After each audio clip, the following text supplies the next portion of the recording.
Welcome to the Slop Temple. We pray this video helps. You begin by opening Zoom and starting the scheduled meeting as host.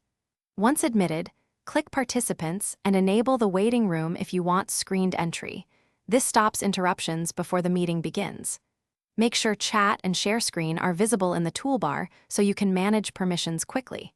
If someone else needs temporary control, use the Assign or Claim Host option. Otherwise, keep Host rights active to control recording and participant actions throughout.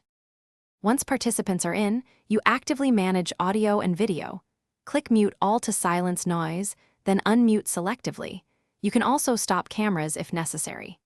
Next, lock the meeting to prevent new joiners and limit screen sharing to host only to avoid interruptions. Use breakout rooms to split attendees for focused work and apply spotlight or pin to highlight speakers during presentations. These tools let you shape attention and keep the flow controlled and professional. To finish, recordings and transcripts should be saved. Stop recording and confirm cloud or local storage before you end. You can end meeting for all or assign host and leave if someone else continues. If something breaks, first check your internet connection and ask participants to reconnect. Then ensure Zoom is up to date and restart the app if needed.